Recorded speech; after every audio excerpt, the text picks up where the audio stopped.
സ്വസ്ഥം, സമാധാനം. ഐതിഹ്യമാലയിലെ ആ വളരെ പ്രശസ്തമായ കഥയുണ്ട്. കോരുഖ് എന്ന വാക്കിനുമായി ബന്ധം വന്ന ആ കിളികളുടെ കഥ. അശ്വിനി ദേവകൾ വന്ന് എപ്പോഴാണ് ആരോഗ്യം എങ്ങനെയുണ്ടാകുന്ന ഏറ്റവും ആരോഗ്യവാൻ്റെ ലക്ഷണം ചോദിക്കുന്നൊരു കഥയുണ്ട്. ആ കഥയുടെ കാലമൊക്കെ കഴിഞ്ഞുപോയി. ഹരികുമാർ സാറിന് കുറച്ചുകൂടി പറയാൻ പറ്റും. സ്വസ്ഥം എന്ന് പറയുമ്പോൾ നമ്മൾ ആദ്യം എന്താണ് സ്വാസ്ഥ്യം എന്നൊരു ചോദ്യം വേണ്ടി വരും. നമസ്കാരം. മാതൃഭൂമി ഇവിടെ 12 വേദികളിലായിട്ട് 4 ദിവസമായിട്ട് 78 വേദികളിൽ പല പ്രോഗ്രാം നടത്തുന്നുണ്ട്. ഈ നടത്തുന്നതിൻ്റെയൊക്കെ അൾട്ടിമേറ്റ് ഒബ്ജക്റ്റീവ് ഈ ആളുകൾ വരുന്നതൊക്കെ സ്വസ്ഥം സമാധാനത്തിനാണല്ലേ? തീർച്ചയായും. കാരണം ഈ വരുന്ന ആളുകളുടെയൊക്കെ ഉദ്ദേശം സ്വസ്ഥം സമാധാനം തന്നെയാണ്. എന്താണ് സ്വസ്ഥമെന്ന് ചോദിച്ചു കഴിഞ്ഞാൽ, സ്വസ്ഥമെന്ന് പറഞ്ഞാൽ രോഗമില്ലാത്ത അവസ്ഥ എന്നുള്ളതല്ല, 2 രോഗങ്ങളുടെ ഇടയിലുള്ള അവസ്ഥയൊന്നുമല്ല. സ്വസ്ഥമെന്ന് പറഞ്ഞാൽ ഉദ്ദേശിക്കുന്നത് ആരോഗ്യമുള്ള ശരീരത്തിൽ ആരോഗ്യമുള്ള മനസ്സ്, ശാന്തമായ മനസ്സ്. അപ്പോൾ ആരോഗ്യമുള്ള ശരീരവും ശാന്തമായ മനസ്സുമുള്ള ഒരു ബാലൻസാണ് സ്വസ്ഥമെന്ന് പറയുന്നത്. ഈ സ്വസ്ഥത്തിന് വേണ്ടിയാണ് നമ്മളൊക്കെ പറയും, ഇനി എന്ത് ചെയ്യണം, ഇനി ഒന്ന് സ്വസ്ഥമായിട്ടിരിക്കണം, അല്ലേ? അതൊരു വളരെ കാഷ്വൽ കോൺവെർസേഷനാണ്. സ്വസ്ഥമെന്ന് പറഞ്ഞാൽ ഇത് രണ്ടിലേതെങ്കിലും ഒന്നുമില്ലാണ്ടേ നടക്കില്ല. ആരോഗ്യമുള്ള ശരീരം വേണം, ആരോഗ്യമുള്ള മനസ്സ് വേണം. ഇതാണ് നമ്മുടെ പൗരാണിക മെഡിക്കൽ സയൻസ്, ആയുർവേദമാണെങ്കിലും ഒക്കെ ഉദ്ദേശിക്കുന്നത്. മോഡേൺ മെഡിസിനെ അപേക്ഷിച്ചൊരു വ്യത്യാസം ചോദിച്ചു കഴിഞ്ഞാൽ ഇന്ത്യൻ സിസ്റ്റം ഓഫ് മെഡിസിനിലൊക്കെ മനസ്സിനെ കൂടെയാണ് ട്രീറ്റ് ചെയ്തുകൊണ്ടിരുന്നത്, അല്ലേ? കാരണം ശരീരം മാത്രം ചികിത്സിച്ചാൽ ആവില്ല, മനസ്സൂടെ ചികിത്സിച്ചാൽ മാത്രമേ. അതാണ് ആയുർവേദം എന്ന് പറയുന്നത്. ശരീരത്തിൻ്റെയും മനസ്സിൻ്റെയും ഈവൻ സ്പിരിറ്റ്, ആത്മാവിൻ്റെ വരെ ഒരു ട്രീറ്റ്മെൻ്റ് എന്ന് ഉദ്ദേശിക്കുന്ന അതുകൊണ്ടാണ്. അപ്പോൾ ആ ഒരു അവസ്ഥയിൽ നിന്ന് ഇതിൻ്റെ ഒക്കെ അപ്പുറം, ഇതിൻ്റെ കുറച്ചുകൂടെ ഒരു ഇന്നർ സെൽഫും കൂടെ നോക്കിയുള്ളതാണ് ഈ സമാധാനം എന്ന് പറയുന്നത്. ഈ സമാധാനം എന്ന് പറയുന്നത് യുദ്ധത്തിന്, 2 യുദ്ധത്തിനിടയിലുള്ള ഒരവസ്ഥയല്ല. ഈ സമാധാനം എന്ന് പറയുന്നത് നമ്മളിൽ തന്നെ കണ്ടെത്തേണ്ട ഒരവസ്ഥ കൂടെയാണ്. ഇപ്പോൾ വെനിസ്വേലൻ മറിയ കൊറിയാനോ ചെയ്ത പീസ് പ്രൈസ് കൊണ്ട് ട്രംപിന് കൊടുത്ത മാതിരി കൈമാറാവുന്നൊരു കാര്യമല്ല സമാധാനം. ഒരു നൊബേൽ പീസ് പ്രൈസ് കൈമാറാൻ പറ്റും, പക്ഷേ മനുഷ്യരുടെ സമാധാനം കൈമാറാൻ പറ്റൂല. അപ്പോൾ ഈ സമാധാനവും വേണം, സ്വാസ്ഥ്യവും വേണം. ഇത് രണ്ടും കൂടെ ആവശ്യമാണ്. സാറേ, ഇപ്പോഴേ സ്വസ്ഥം എന്ന് പറയുമ്പോൾ എല്ലാവരും ഇനി ഒന്ന് സ്വസ്ഥമായിട്ടിരിക്കണം എന്ന് പറയുമ്പോൾ നമ്മൾ പലപ്പോഴും അത് ഇനി കുറച്ചു കാലം വെറുതെ ഇരിക്കാം, അതാണ് സ്വസ്ഥം എന്ന് ആ ഒരു സങ്കല്പത്തിലേക്ക് മാറാറുണ്ട്. സാറിൻ്റെ അടുത്ത് വരുന്ന ആളുകൾ, കോട്ടക്കലിൽ വരുന്ന ആളുകളുടെ അവർ തേടുന്ന സ്വസ്ഥത എന്താണ്? ആരോഗ്യപരമായ കാര്യത്തിൽ ഞാൻ ശാരീരികമായ സ്വസ്ഥതയുടെ കാര്യമാണ് ചോദിക്കുന്നത്. മാനസികമായ സ്വസ്ഥത വേണമെന്നുണ്ടെങ്കിൽ ശാരീരികമായ സ്വസ്ഥത വേണം. ഇത് രണ്ടും ഇൻ്റർലിങ്ക്ഡ് ആണ്, അല്ലേ? ശാരീരികമായ സ്വസ്ഥത ഇല്ലെങ്കിൽ മാനസിക സ്വസ്ഥത വരില്ല, മാനസികമായ ഒരു ബാലൻസ് വരില്ല. അതേസമയം മാനസികമായ ഒരു ബാലൻസ് വേണം, ശരീരത്തിന് വരുന്ന അസുഖങ്ങൾ മാറണമെങ്കിലും വേണം. അപ്പോൾ അതാണ് ഞാൻ പറഞ്ഞത്, ഇത് രണ്ടും കൂടെ ബാലൻസ് ചെയ്തു പോകണമെന്ന്. ഇപ്പോൾ ഏത് പൗരാണിക നമ്മുടെ ഇത് നോക്കിക്കോളൂ. ഈവൻ നമ്മുടെ പുരാണത്തിൽ, നമ്മുടെ സാൻസ്ക്രിറ്റ് ശ്ലോകങ്ങളിലൊക്കെ പറയുന്നത് ലോകാ സമസ്ത സുഖിനോ ഭവന്തു. അത് നമ്മൾ ലോകത്തിൻ്റെ സുഖത്തിലാണ് നമ്മൾ സുഖം കണ്ടെത്തുന്നത്, അതായത് ഒരു സമാധാനം കണ്ടെത്തുന്നത്. അതേപോലെ തന്നെ ഈവൻ ബൈബിളിക്കലായിട്ട് നോക്കിക്കഴിഞ്ഞാലും പറയുന്നത് എന്താ, നന്നെപ്പോലെ തൻ്റെ അയൽക്കാരനെ സ്നേഹിക്കുക എന്നുള്ളതാണ്. ഇതൊക്കെ പരസ്പര സ്നേഹത്തിൻ്റെ കാര്യമാണ് പറയുന്നത്. പരസ്പര സ്നേഹം വന്നു കഴിഞ്ഞാൽ ഓട്ടോമാറ്റിക്കായിട്ട് ഒരു ലോകത്തൊരു സമാധാനം വരും. ലോകത്ത് സമാധാനം വന്നാൽ മാത്രമേ ലോകത്തൊരു ശാന്തി നിൽക്കുകയുള്ളൂ. അപ്പോൾ ഇതെല്ലാം ഇൻ്റർലിങ്ക്ഡ് ആണ്. എല്ലാ മതങ്ങളും പറഞ്ഞത് അതാണ്, നമ്മളും ഇന്ത്യൻ പൗരാണിക സിദ്ധാന്തങ്ങളും പറയുന്ന അതാണ്. അൾട്ടിമേറ്റ് നമ്മുടെ സ്വസ്ഥത്തിനും വേണ്ടത് ഒരു ശാന്തിയാണ്, മനസ്സമാധാനമാണ്. ഇതാണ് ഇന്ത്യ എപ്പോഴും അഡ്വക്കേറ്റ് ചെയ്തുകൊണ്ടിരുന്നത്. ഹരീഷക്കാര്യത്തിൽ കുറച്ചും കൂടിയും ക്ലാസ്സൊക്കെ ആയിട്ട് പോവുകയാണ്. എങ്ങനെ ഒരു സ്ട്രാറ്റജിസ്റ്റ് എന്നൊക്കെ പറയുമ്പോൾ അത് അവിടെ നിൽക്കില്ല. ഇപ്പോൾ പറഞ്ഞു നിർത്തിയെടുത്തുനിന്ന് തുടങ്ങുകയാണെങ്കിൽ പരസ്പരം കൂടിച്ചേർന്നുകൊണ്ട് ഒരു മുഴുവൻ ലോകത്തിൻ്റെയും ഒറ്റയ്ക്കൊരാൾക്ക് മാത്രം അറ്റൈൻ ചെയ്യാവുന്നതല്ല സ്വസ്ഥം സ്വാസ്ഥ്യം എന്നും അതിൻ്റെ തുടർച്ചയായി മാത്രമേ സമാധാനം ഉണ്ടാവൂ എന്നും പറയുമ്പോൾ ഹരീഷ് ഇതിനെ കുറച്ചുകൂടി പ്രായോഗികമായ വഴികളും മുന്നോട്ട് വയ്ക്കുന്ന ആളാണ്. ഞാനിതിനെ ഒരു ഉപദേശത്തിൻ്റെ പാതയിൽ കേൾക്കുന്നേക്കാൾ നമ്മുടെ ബലഹീനതകളാണ് അസ്വസ്ഥത ഉണ്ടാക്കുന്നതും സമാധാനത്തിൻ്റെ ഭംഗം ഉണ്ടാക്കുന്നതും നമ്മുടെ ബലഹീനതകളാണ്. Weakness is death, strength is life. ഞാനല്ല, സ്വാമി വിവേകാനന്ദൻ പറഞ്ഞ വാക്കുകളാണ്. നമ്മൾ ബലഹീനനാണെന്ന് എപ്പോൾ തോന്നുന്നോ അപ്പോഴാണ് ഏറ്റവും വലിയ പാപിയായി മാറുന്നതെന്നും അദ്ദേഹം പറഞ്ഞിട്ടുണ്ട്. അപ്പോൾ നമ്മുടെ ഏറ്റവും വലിയ പാപവും ഏറ്റവും വലിയ അസ്വസ്ഥതയും എല്ലാം ദൗർബല്യമാണ്. സമൂഹത്തിൻ്റെ ദൗർബല്യമാണ് സ്ട്രെസ്സിൻ്റെ രൂപത്തിൽ അല്ലെങ്കിൽ ഇൻസെക്യൂരിറ്റീസ് ആയിട്ട് ഇപ്പോൾ നമ്മുടെ സമൂഹത്തിലുണ്ടാകുന്ന എല്ലാ തരത്തിലുള്ള ഇൻസെക്യൂരിറ്റീസും. ഇപ്പോൾ യൂത്തിനെ എടുത്തു കഴിഞ്ഞാൽ ഇവിടെ നിന്നിട്ടൊന്നും കാര്യമില്ല, നമുക്ക് വിദേശത്തേക്ക് പോവാം, അവിടേക്ക് എങ്ങനെയും മൈഗ്രേഷൻ കിട്ടും. ഇപ്പോൾ ഇവിടെ ഏറ്റവും വലിയ പ്രശ്നം ട്രംപ് വന്ന ശേഷം H1 വിസ എങ്ങാനും പോകുമോ എന്നുള്ളതാണ്. സമാധാനമായി കഴിയാൻ വേണ്ടിയിട്ടാണ് നമ്മൾ ഇവിടുന്ന് കാനഡയിലേക്ക് US-ലേക്കൊക്കെ പോകാൻ ആഗ്രഹിക്കുന്നത്. അപ്പോൾ സമാധാനം അക്കരെ പച്ചകളിൽ നിൽക്കുന്ന ഒരു കാലഘട്ടത്തിൽ നമ്മുടെ സമാധാന ശ്രമങ്ങൾ എന്ന് പറയുന്നത് ഒരു വൈദ്യശാസ്ത്രത്തിൻ്റെ ശ്രമത്തിനേക്കാൾ ഉപരിയായിട്ട് ജീവിതചര്യകളിൽ നമ്മൾ പാലിക്കുന്ന മനസ്സിൻ്റെ ദൗർബല്യങ്ങളെ ഭേദിക്കാനുള്ള ശേഷിയായിരിക്കണം. ഇതൊരു മാല പോലെയാണ് സമൂഹം. മാലയിൽ ഒരു കണ്ണി കട്ടായി കഴിഞ്ഞാൽ ആ മാലയായിട്ട് നിൽക്കില്ല, അത് പൊട്ടിപ്പോവും. സമൂഹത്തിൻ്റെ ഏതെങ്കിലും ഒരു ഭാഗം അസ്വസ്ഥമാകുമ്പോൾ സമാധാനത്തിന് തടസ്സമുണ്ടാക്കുന്ന ഒരു കാര്യമുണ്ടായി കഴിഞ്ഞാൽ ആ സമൂഹത്തിന് എക്സിസ്റ്റ് ചെയ്യാൻ സാധിക്കാത്ത അവസ്ഥയിൽ ഒരു അസ്വസ്ഥത ഉണ്ടാകുന്നു എന്നാണ് എനിക്കൊരു സോഷ്യൽ സൈക്കോളജിസ്റ്റ് എന്ന രീതിയിൽ എനിക്കിതിനെ നോക്കിക്കാണാൻ സാധിക്കുക. അപ്പോൾ നമുക്കിതിൽ കാണേണ്ട വശങ്ങൾ, നമ്മളിപ്പോൾ ഏറ്റവും കൂടുതൽ വേഗം, ഇപ്പോൾ ഇവിടെ തന്നെ ഇന്നത്തെ ടോപ്പിക്ക് എനിക്ക് തോന്നുന്നു ഇവിടെ എഴുതിയുള്ള വേഗാന്തര രോഗമാണ്. നമ്മൾ വേഗതയിലേക്ക് പോയിക്കൊണ്ടിരിക്കുമ്പോൾ നമ്മൾ അസ്വസ്ഥമായ മനസ്സിൻ്റെ വേഗതയും കൂടുന്നു എന്നതാണ് കാണുന്നത്. ആത്മഹത്യാ നിരക്കുകൾ നോക്കിയാൽ ഇപ്പോൾ BAMSകാരും MBBSകാരും ഒക്കെയാണ് ആത്മഹത്യ ചെയ്യുന്നത്. ആരും പരാജിതരുടെ ആത്മഹത്യയല്ല, വിജയിച്ച ആളുകളുടെ വിജയം എന്ത് എന്നറിയാത്ത ആത്മഹത്യയാണ് നടക്കുന്നത്. അപ്പോൾ മനസ്സിൻ്റെ ബലഹീനതകൾ, സമൂഹത്തിൽ നമുക്ക് ഇൻസെക്യൂരിറ്റി ഫീൽ ചെയ്യുമ്പോഴുണ്ടാകുന്ന അസ്വസ്ഥത, എല്ലാത്തിലും സ്ട്രെസ്ഡ് ആയിട്ട് ജീവിതത്തിൻ്റെ പിരിമുറുക്കങ്ങളിൽ നിന്ന് രക്ഷപ്പെടാൻ സാധിക്കാത്ത അവസ്ഥ തുടങ്ങിയ ഒരുപാട് കാര്യങ്ങൾ, ഒരു പുതിയ സാക്ഷരത നമുക്ക് പ്രത്യേകിച്ച് മലയാളികളെ എടുത്ത് നോക്കിക്കഴിഞ്ഞാൽ, എൻ്റെ ഒരു ഫ്രണ്ടിനോട് കഴിഞ്ഞ ദിവസം ഞാൻ സംസാരിച്ചപ്പോൾ അദ്ദേഹം പറയുകയുണ്ടായി, അദ്ദേഹം ഒരു മെഡിക്കൽ കമ്പനിയുടെ ആളാണ്. അദ്ദേഹം പറഞ്ഞു കേരളമാണ് ഏറ്റവും കൂടുതൽ ഈ സ്ട്രെസ് റിലീഫിനുള്ള അല്ലെങ്കിൽ സ്ലീപ്പിംഗ് ടാബുകൾ വിൽക്കുന്ന സ്റ്റേറ്റുകളിൽ ഒന്ന് എന്ന് പറഞ്ഞു. അപ്പോൾ നമ്മളുടെ അസ്വസ്ഥമായ മനസ്സ് നമുക്കിവിടെ ഇപ്പോൾ ഏറ്റവും കൂടുതൽ ഇപ്പോൾ അടുത്ത കാലത്ത് നമ്മൾ പട്ടി കടിക്കുന്നതാണെങ്കിലും ഒക്കെ ഒരു ട്രെൻഡാണ്. നമ്മളെ പേടിപ്പിക്കുന്ന വിധത്തിൽ വാർത്തകൾ കടന്നു വരുന്നു, ഭയം കടന്നു വരുന്നു, ജീവിക്കാൻ ഭയമുണ്ടാകുന്നു. അസ്വസ്ഥമായ ഈ മനസ്സിന് കാരണമാകുന്ന പല ഘടകങ്ങളുണ്ട്. അപ്പോൾ പുതിയ ഒരു സാക്ഷരതാ ക്രമം നമുക്ക് വേണം. ആ സാക്ഷരത ഈ വേഗമേറിയ ലോകത്തിൽ എങ്ങനെ സ്ഥായിയായി നിൽക്കാം, നമ്മുടെ സ്ഥായീഭാവം സമാധാനം എങ്ങനെ നേടാം എന്ന വിഷയത്തിലായിരിക്കണം. ആ ഒരു സമാധാനം, അസ്വസ്ഥരഹിതമായ ആ ഒരു സ്ട്രെസ് ഇല്ലാത്ത ഒരു ലൈഫ് എല്ലാവർക്കും സുഖമായി ഉറങ്ങാൻ പറ്റുമെന്നൊന്നും ഞാൻ കരുതുന്നില്ലെങ്കിലും ഉറങ്ങാനുള്ള ശ്രമമെങ്കിലും നടത്താൻ, ഇപ്പോൾ അതിനൊന്നും ശ്രമിക്കാതെ നമ്മൾ MDMAയോ പുതിയ വഴികളോ കണ്ടെത്തുന്നത് ഒരു പരിധിവരെ കുറയ്ക്കാൻ ഇതെല്ലാം ഘടകമാവുമെന്നൊരു വിശ്വാസം എനിക്കിതിലുണ്ട്. സ്വസ്ഥമായി ഉറങ്ങാമെന്നാണ് പറയുന്നത്. ഉറങ്ങുകയാണെങ്കിൽ സ്വസ്ഥമാണെങ്കിൽ ഉറക്കം തന്നെ അറിയുന്നുമില്ല. ഈ വേ ഓഫ് ലൈഫ് എത്രത്തോളം മാറിയിട്ടുണ്ട്, നമുക്ക് അത് തരുന്ന സ്ട്രെസ്സും അത് തരുന്ന അസുഖങ്ങളും എങ്ങനെയൊക്കെ ആയിട്ടുണ്ട്?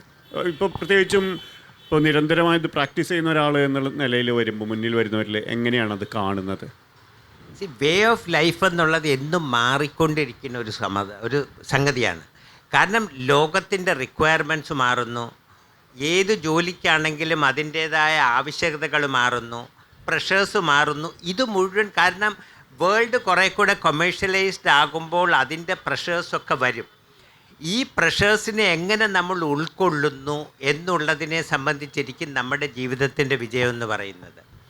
ഇത് നമ്മൾ തന്നെ നമ്മളിൽ കണ്ടെത്തേണ്ട ഒരു ആവശ്യമാണ്. ജോലി ഒരു ഭാരമാകുമ്പോൾ ആ ഭാരം ഒരു സ്ട്രെസ്സായിട്ട് മാറും. നമുക്ക് പറ്റുന്ന ജോലി, അതായത് നമുക്ക് അഡാപ്റ്റ് ചെയ്യാൻ പറ്റുന്ന രീതിയിൽ നമ്മൾ ചെയ്ത് കഴിഞ്ഞാൽ നമുക്ക് നമ്മുടെ മേലിലുള്ള പ്രഷേഴ്സ് കുറയും. ഞാൻ പറയുന്നത് എന്താണെന്ന് വെച്ചിട്ടുണ്ടെങ്കിൽ, ഇപ്പം എനിക്ക് 10-60 വയസ്സിൽ കൂടുതലായി.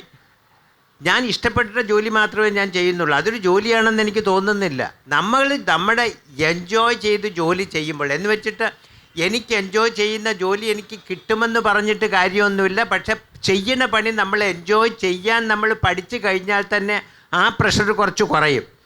ഇതൊരു തിയറിറ്റിക്കൽ കാര്യമല്ല ഞാൻ പറയുന്നത്, ഇത് വളരെ പ്രാക്ടിക്കലായിട്ടുള്ള കാര്യമാണ്. കാരണം ജോലി എന്നു ഭാരമാകുന്നു, ആ ഭാരം നമ്മൾ തലയിൽ ചുമന്നു കഴിഞ്ഞാൽ നമുക്കത് പ്രാക്ടിക്കലായിട്ട് ഈ പറഞ്ഞ പോലെ ഉറക്കത്തിനൊക്കെ നമുക്ക് ബുദ്ധിമുട്ട് വരും.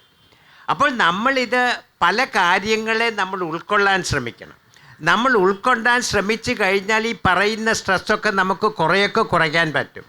അങ്ങനെയാണെങ്കിലേ നമുക്ക് കുറേയൊക്കെ മുന്നോട്ട് കൊണ്ടുപോകാൻ പറ്റുള്ളൂ. കാരണം നമുക്ക് ലോകത്തിനെ മാറ്റാൻ പറ്റില്ല, നമുക്കാകെ മാറ്റാൻ പറ്റുന്ന നമുക്ക് നമ്മളെ തന്നെയാണ് മാറ്റാൻ പറ്റുന്നത്. അപ്പോൾ ഈ മാറുന്ന റിക്വയർമെൻറ്റ്സ് അനുസരിച്ചിട്ട് നമുക്ക് നമ്മളെ എങ്ങനെ മോൾഡ് ചെയ്യാമെന്നുള്ളതിനെ അപേക്ഷിച്ചിരിക്കും പല കാര്യങ്ങളും. അങ്ങനെയാണെങ്കിൽ നമുക്ക് ഈ പറയുന്ന പല പ്രശ്നങ്ങളും നമുക്ക് ഈ സ്വസ്ഥം സമാധാനമൊക്കെ നമുക്ക് നമ്മളിൽ തന്നെ ഉണ്ടാക്കിയെടുക്കാൻ പറ്റും. ഇതിനൊരു ഗുരുവിൻ്റെ അടുത്ത് പോകണമെങ്കിലോ വേറെ ആരെങ്കിലും പറഞ്ഞു തരണമെന്നൊന്നും ഞാൻ പറയൂല. ഞാൻ പറയുന്നത് ഇത് കുറേയൊക്കെ നമ്മൾ തന്നെ ഒരു ഈവനിങ്ങിൽ നമ്മളെ തന്നെ ഒന്ന് ആലോചിച്ച് കഴിഞ്ഞാൽ നമുക്ക് ഈ കുറേയൊക്കെ സ്വസ്ഥവും സമാധാനമൊക്കെ നമുക്ക് തന്നെ ഉണ്ടാക്കിയെടുക്കാൻ പറ്റും. സാറിൻ്റെ അടുത്ത് വരുന്ന ആൾക്കാർ, എനിക്ക് ഉറങ്ങാൻ പറ്റുന്നില്ല, സ്ട്രെസ്സ് കാരണം എനിക്ക് ഒരുപാട് പ്രശ്നങ്ങളുണ്ട്, അത് എനിക്കാവാം, എൻ്റെ മക്കൾക്കാവാം, വീട്ടുകാർക്കാവാം, ആർക്കും ആവാം, അങ്ങനെ വരുന്നവരോട് എന്താണ് പറയാറുള്ളത്? ഇന്ന് ലോകത്തിലെ ഏറ്റവും വലിയ ചലഞ്ച് എന്താണെന്നറിയാം? ഉറക്കമില്ലായ്മയാണ്. ഇൻസോംനിയ എന്ന് പറയുന്നത് ലോകത്തിലെ ഒരു വളരെ വലിയ ചലഞ്ചാണ്. ഈ ചലഞ്ച്, ഇതാണ് ഞാൻ പറഞ്ഞത്, ഈ ചലഞ്ചിനെ എങ്ങനെ ഓവർകം ചെയ്യാമെന്നുള്ളതിനൊരു സ്ലീപ്പിംഗ് പിൽസ് കൊടുത്ത്, അല്ലെങ്കിൽ അതൊരു ഹാബിറ്റാക്കി മാറ്റിയാൽ ഉറങ്ങാൻ പറ്റൂല. അങ്ങനെയാണെങ്കിൽ അതൊരു ആർട്ടിഫിഷ്യൽ സ്ലീപ്പായി പിറ്റേ ദിവസം രാവിലെ ഉണർന്നു വരുമ്പോൾ ക്ഷീണിച്ച് ഉണരുന്ന ഒരു മനസ്സാവും. പിറ്റേ ദിവസം പ്രൊഡക്റ്റീവായിട്ട് ജോലി ചെയ്യാൻ പറ്റുള്ളൂ. ഈ ഇൻക്രീസ്ഡ് ആൽക്കഹോളിസത്തിനും ഇൻക്രീസ്ഡ് ഇപ്പോൾ പറഞ്ഞ പോലെ ഡ്രഗ് യൂസേജിനും ഇൻക്രീസ് യൂസേജ് ഓഫ് ഇങ്ങനത്തെ മെഡിസിൻസിനും ഒക്കെ കാര്യം അൾട്ടിമേറ്റ്ലി നമ്മുടെ ഒരു ഇന്നേറ്റ് സെൽഫിലുള്ള ആ സ്ട്രെസ്സാണ്. അപ്പോൾ എങ്ങനെ ഇത് ബേസിക്കലി വേണ്ട എന്താണ്? ഒരു സ്ട്രെസ്സ് വരുന്ന ഒരാളിന് എന്താണ് വേണ്ടത്? ഒന്നാമത് അവർക്ക് വേണ്ടത് ആരെങ്കിലുമായിട്ട് കുറച്ചൊക്കെ ഒന്ന് തുറന്ന് സംസാരിക്കുക. ഇന്നത്തെ സമയത്ത് പലർക്കും, ഈവൻ ഒരു ഫാമിലി തന്നെ ഹസ്ബൻഡ് വൈഫ് രണ്ടുപേരും എംപ്ലോയിഡ് ആണെങ്കിൽ ഈവൻ പരസ്പരം കമ്മ്യൂണിക്കേഷൻ ചിലപ്പോൾ കാണില്ല. പരസ്പരം കമ്മ്യൂണിക്കേറ്റ് ചെയ്ത് കഴിഞ്ഞാൽ ഏത് രീതിയിലാണെങ്കിലും, ഈവൻ അതാണ് കൗൺസിലേഴ്സിനൊക്കെ സ്കോപ്പ് വരുന്നത്. പരസ്പരം കമ്മ്യൂണിക്കേറ്റ് ചെയ്ത് കഴിഞ്ഞാൽ ഒരു സ്ട്രെസ്സിനൊരു റിലീഫ് വാൽവ് ഉണ്ടെങ്കിൽ പലപ്പോഴും ഇത് കുറയും. ഇപ്പോൾ നമ്മുടെ അടുത്ത് വരുന്ന പല പേഷ്യൻസും പറയുന്നത് എന്താ? ഒന്നും വേണ്ട, ഡോക്ടർ വന്നിരുന്ന് അരമണിക്കൂറൊന്ന് സംസാരിക്കൂ. ഒന്നും വേണ്ട, അവർ സംസാരിക്കുന്നത് ഇതുമായിട്ട് യാതൊരു ബന്ധവും കാണില്ല. അവിടെ വരുന്ന പല പേഷ്യൻസും പറയുന്നുണ്ട്, ഡോക്ടറിന് സമയമുണ്ടോ ഒരു അരമണിക്കൂർ ചെസ്സ് കളിക്കാൻ? വേറൊന്നും വേണ്ട, ചെസ്സ് കളിച്ചാൽ മതി, അരമണിക്കൂർ കേട്ടാൽ മതി. അതായത് അവർക്ക് വേണ്ട കാര്യം ഒരു പേഷ്യൻ്റ് ഹിയറിങ് കൊടുത്താൽ പല പ്രശ്നവും തീരും. ഹരീഷ് ഇക്കാര്യത്തിൽ ഇതിപ്പോൾ ഒരു പ്രായോഗികമായി ചെയ്യുന്ന കാര്യങ്ങൾ പറഞ്ഞു. ഹരീഷ്, ഇതിനെ ഞാൻ മനസ്സിലാക്കിയിട്ടുള്ളത് ഒരു സ്പിരിച്വൽ ലെവലിലാണ് ആദ്യം ഇതിനെ അഡ്രസ്സ് ചെയ്ത് തുടങ്ങിയത് എന്നുള്ളതാണ്. ഓരോ മനുഷ്യൻ്റെയും മനസ്സിനെ ഇപ്പോൾ ഭവാബ്ദി എന്നൊക്കെ പറയുന്ന വിധത്തിൽ അതിൻ്റെ നിരന്തരമായ ആ സൈക്കിളിനെ മറികടക്കണം എന്ന വിധത്തിലൊക്കെ ഹരീഷ് തുടക്കത്തിൽ ആ വിധത്തിൽ കൂടി ചികിത്സയെ കണ്ട ആളാണ്. ഇതിൻ്റെ ഒരു സ്ട്രാറ്റജി എന്താവും? ഞാൻ തുടങ്ങി നമുക്ക് കുറച്ച് കഴിഞ്ഞപ്പോഴാണ് ഞാൻ സ്ട്രെസ് എന്ന് പറയുന്നത് ഒരു മാനസിക പ്രശ്നം മാത്രമല്ല എന്ന തിരിച്ചറിവിലേക്ക് എത്തുന്നത്. നമ്മൾ പുറത്ത് പോവുകയും പഠിക്കുകയും പല രാജ്യങ്ങളുടെ അറിവുകൾ കിട്ടുകയും ചെയ്യുമ്പോഴാണ് ഒരു സൈക്കോളജിക്കൽ ഇഷ്യൂ മാത്രമല്ല സ്ട്രെസ്സ്, അതിൽ എൻഡോക്രൈൻ റിലേറ്റഡ് ആയിട്ടുള്ള സ്ട്രെസ് ഉണ്ട്, ന്യൂറോളജിക്കലായിട്ടുള്ള സ്ട്രെസ് വരുന്നുണ്ട്, ഫിസിയോളജിക്കൽ സ്ട്രെസ് ഉണ്ട്. ഈ സമൂഹത്തിൽ എന്ത് പ്രവൃത്തി നമ്മൾ ചെയ്യുകയാണെങ്കിലും അവിടെ ഒരു സ്ട്രെസ്സോ സ്ട്രെയിനോ ഉണ്ടാകുന്നുണ്ട്. എന്ത് കാര്യവും ഇപ്പോൾ ഈ ഒരു ഗ്ലാസ് ഞാൻ തള്ളി നീക്കിയാൽ അവിടെ ഒരു സ്ട്രെസ് ഓർ സ്ട്രെയിൻ ഫോം ആവുന്നുണ്ട്. ഇത് എൻ്റെ ശരീരത്തിലോ മനസ്സിലോ ഉണ്ടാക്കുന്ന പ്രായോഗികമായ വശങ്ങൾ.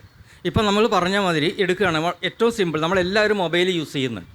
ഈ മൊബൈൽ ഫോൺ ഒരു ഡിജിറ്റൽ സ്ട്രെസ്സ് എന്നിൽ ഉണ്ടാക്കിക്കൊണ്ടിരിക്കും. ഇതൊരു ന്യൂറോ സ്ട്രെസ്സാണ്. ഞാനിത് ഉപയോഗിച്ചുകൊണ്ടേയിരിക്കുമ്പോൾ തുടർച്ചയായി എന്നിൽ ഇത് ഒരു സെൻസറി സ്ട്രെസ് ഓവർലോഡ് ക്രിയേറ്റ് ചെയ്ത് പ്രീഫ്രണ്ടൽ കോർട്ടക്സിലേക്കാണ് ഇത് കടന്നു വരുന്നത്. അപ്പോൾ ഇത് ഏത് നേരവും തോട്ട് റിലേറ്റഡ് ആയിട്ട് എനിക്ക് എപ്പോഴും ഓവർ തിങ്കിങ് ആണ്.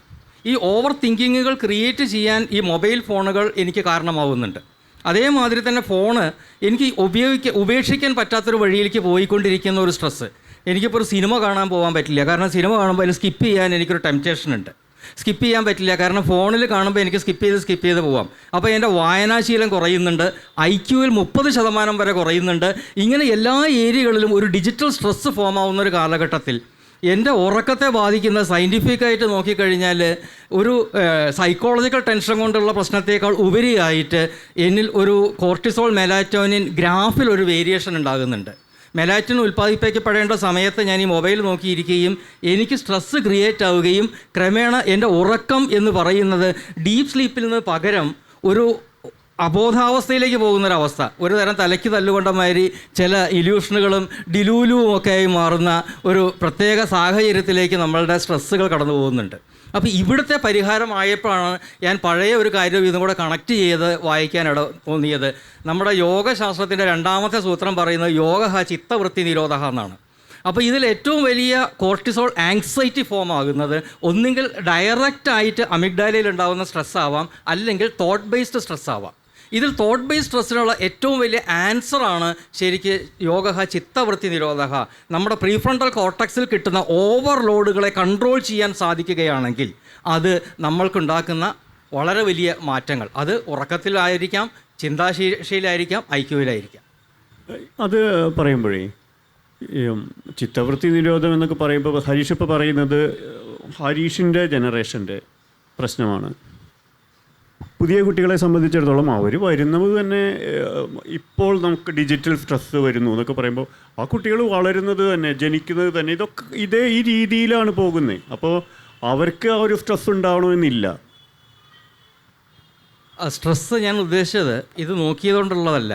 നോക്കുക എന്ന് പറയുമ്പോൾ നമുക്കുണ്ടാകുന്ന ഇതിന് റിഹാബ് ചെയ്യാൻ പറ്റില്ല എന്നല്ല അതിൻ്റെ അർത്ഥം. നമ്മൾ റീഹാബിലിറ്റേഷൻ ചെയ്യാൻ സാധിക്കും. ഇപ്പോൾ ഏത് തലമുറയിലാണെങ്കിലും നമ്മളിപ്പോൾ ഒരു ഭക്ഷണം കഴിക്കുകയാണെങ്കിൽ നമ്മൾ എന്ത് ചെയ്യാറുണ്ട്? അതിൻ്റെ ടോക്സിൻസിനെ ഫ്ലഷ് ഔട്ട് ചെയ്യാൻ ശരീരത്തിൻ്റെ ഒരു ടെംപ്റ്റേഷൻ ഉണ്ട്. അതേമാതിരി ഇവിടെ നമുക്ക് കൺട്രോളില്ല. ഇന്ന് കുട്ടികളെ സംബന്ധിച്ചിടത്തോളം ഇപ്പോൾ AI ഉപയോഗിക്കുന്നുണ്ട്. ഞാൻ കഴിഞ്ഞ പ്രാവശ്യം ഒരു ക്ലാസ്സിൽ ചോദിച്ചപ്പോൾ അതിൽ 60% മുകളിൽ എനിക്ക് ഉറപ്പിച്ച് പറയാൻ പറ്റും അവർ AI വെറുതെ തോന്നിയാസം ചോദിക്കാനും ഉത്തരം കിട്ടാനുമുള്ള ഒരു ഉപാധിയാണ്. അതൊരു ലിവറേജ് ആയിട്ട് എടുക്കാൻ അവർക്ക് സാധിക്കുന്നില്ല. ലിവറേജ് ആയിട്ട് എടുക്കാൻ നമുക്ക് ഒരു ഉപാധിയാണ്, നമുക്ക് ഇതിലും കൂടുതൽ എൻ്റെ ബുദ്ധിയെ ഉപയോഗിക്കാനുള്ള ഒരു ഉപാധിയായി AI കാണാൻ സാധിക്കുന്നില്ല എന്നൊരവസ്ഥ ഉണ്ട്. പിന്നെ രണ്ടാമത് ഈ പുതിയ ജനറേഷൻ വരുമ്പോൾ ഞാനിതിലൊരു ബിസിനസ് സൈക്കോളജിയിലാണ് എൻ്റെ റിസർച്ച് എന്നുള്ളതുകൊണ്ടാണ് ഞാൻ പറയുന്നത്. നമ്മളിപ്പോൾ കാണുന്നത് ഈവൺ മാതൃഭൂമി പത്രം വായിക്കുന്നവരാണെങ്കിൽ പോലും അതിൻ്റെ ഫോണ്ട് ഒരു ന്യൂറോ അഡിക്ഷനാണ് ഉണ്ടാക്കുന്നത്. ആ ഫോണ്ട് നിങ്ങൾ വേറൊരാൾക്കും കൊടുക്കില്ല, അല്ലേ? കറക്റ്റ് അല്ലേ സാർ? ആ ഫോണ്ട് ആരുടെയും അല്ല, ആ മാതൃഭൂമിയുടെ മാത്രമാണ്. അതിന് മനോരമയുടെ ആണെങ്കിലും ആരുടെ ആണെങ്കിലും ആ ഫോണ്ട് അവരുടേത് മാത്രമാണ്. കാരണം ഇത് തുടർച്ചയായി കാണുന്ന വായിക്കുന്ന ആളിൽ ഒരു ന്യൂറോ എക്കണോമിക്സിൻ്റെ ഒരു ബേസ് അവിടെ ഫോം ആവുന്നുണ്ട്. ഈ പത്രത്തിലെ ന്യൂസ് വായിച്ചാൽ മാത്രമേ നിങ്ങൾക്ക് മനസ്സമാധാനം കിട്ടുള്ളൂ, ആ സുഖം തോന്നുള്ളൂ. ഇതേ ന്യൂസ് അടുത്ത പത്രത്തിൽ വായിച്ചാൽ നിങ്ങൾക്കതിന് സുഖം തോന്നില്ല. ഈ രീതിയിലുള്ള അഡിക്ഷനുകളുടെ കൂടിയാണ് ലോകം. ഈ അഡിക്ഷൻ ഉണ്ടായിക്കൊണ്ടേയിരിക്കും. നമ്മൾ ഒരു സൈഡിൽ അഡിക്റ്റ് ചെയ്തുകൊണ്ടിരിക്കും, മറ്റേ സൈഡിൽ ക്ലീൻ ചെയ്തുകൊണ്ടിരിക്കും. അപ്പോൾ ക്ലീൻ ചെയ്യാതിരിക്കാനും പറ്റില്ല, അഡിക്റ്റ് ചെയ്യാതെ മുമ്പോട്ട് പോകാനും പറ്റില്ല. സാറേ, അപ്പോൾ ചിത്തവൃത്തി നിരോധം എന്നൊക്കെ പറയുമ്പോഴേ ഒന്ന് പേടിപ്പിക്കുന്ന കാര്യമുണ്ട്. കാരണം എന്താണെങ്കിൽ എല്ലാ കാലത്തും സമൂഹം ഈ പ്രശ്നം അഡ്രസ്സ് ചെയ്തിട്ടുണ്ട്. എല്ലാ കാലത്തും ആഗ്രഹങ്ങളുള്ളത് കൊണ്ട് തന്നെയാണ് സമൂഹം മുന്നോട്ട് പോയിട്ടുള്ളതും. എല്ലാ കാലത്തും അച്ഛനമ്മമാർ കുട്ടികൾ വഴിപഴിച്ചു പോകുന്നതിനെ പറ്റി ആശങ്കപ്പെട്ടിട്ടുമുണ്ട്. ആഗ്രഹങ്ങളെ എവിടം വരെ കൊണ്ടുപോകേണ്ടതുണ്ട്, അത് എത്രത്തോളം കൺട്രോൾ ചെയ്യേണ്ടതുണ്ട്, അതിനെ എത്രത്തോളം ഉപയോഗിക്കേണ്ടതുണ്ട് നല്ല രീതിയിൽ, അതെങ്ങനെയാണ് അതിനെ ഒരു ആയുർവേദത്തിൻ്റെ ഒരു കാഴ്ചപ്പാടിൽ പറഞ്ഞാൽ നന്നായിരുന്നു. ആയുർവേദം അല്ലെങ്കിൽ പോലും ആഗ്രഹങ്ങളെന്ന് പറയുന്ന അതാണ് മനുഷ്യരെ മുന്നോട്ട് നയിക്കുന്നത്. ആർക്കാണെങ്കിലും ആഗ്രഹങ്ങൾ വേണം. അത് ആഗ്രഹമെന്ന് പറയുന്നത് നീഡാണ്. അത് ഗ്രീഡാവുമ്പോഴാണ് ഇഷ്യൂ വരുന്നത്. അത് നീഡുണ്ടെങ്കിൽ മാത്രമേ നമ്മൾ ആ നീഡ് അച്ചീവ് ചെയ്യാനുള്ള നമ്മൾ ശ്രമങ്ങൾ നടത്തുള്ളൂ. അതാണ് മനുഷ്യരെ മനുഷ്യനാക്കുന്നതും അതാണ് മനുഷ്യരെ നമ്മൾ ഏത് ചെയ്യുന്ന പ്രവൃത്തിയിലും എക്സൽ ചെയ്യാൻ ശ്രമിക്കുന്നത്. ആ നീഡ് നമുക്ക് ഫീൽ ചെയ്യണം. അത് ഗ്രീഡാവുമ്പോഴാണ് ഈ ചലഞ്ച് വരുന്നത്. പക്ഷേ നീഡും ഗ്രീഡും അത് നമ്മൾ സ്വയം കണ്ടെത്തേണ്ടത് ഒരു കാര്യമാണ്. ഇപ്പോൾ സാധാരണ ഒരു മനുഷ്യന് ഒരു മെഴ്സിഡസ് ബെൻസ് മേടിക്കുന്നത് ഗ്രീഡായിട്ട് തോന്നാം. പക്ഷെ നല്ല പൈസ ഉള്ളയാൾക്ക് അതൊരു നീഡാണ്. കാരണം അതിപ്പോൾ എനിക്കൊരു മെഴ്സിഡസ് ബെൻസിലേ ട്രാവൽ ചെയ്യാൻ പറ്റുള്ളൂ. അപ്പോൾ അതൊരു ഗ്രീഡല്ല, അവിടെ ഒരു നീഡാണ്. അപ്പോൾ അത് ഇൻഡിവിജ്വലി നീഡും ഗ്രീഡും മനസ്സിലാക്കി അന്ന് വെച്ചിട്ട് താഴെ ഉള്ള ആൾക്ക് സ്വപ്നം കാണാൻ പറ്റില്ല എന്നല്ല ഞാൻ പറഞ്ഞത്. നമ്മുടെ ഇതനുസരിച്ചിട്ട് നമ്മുടെ ഇതിനനുസരിച്ചിട്ട് നമ്മുടെ നീഡ് ഐഡൻറ്റിഫൈ ചെയ്ത് അത് അച്ചീവ് ചെയ്ത് കഴിഞ്ഞാൽ ഈ പറയുന്ന സ്ട്രെസ്സൊന്നും നമുക്കുണ്ടാവില്ല.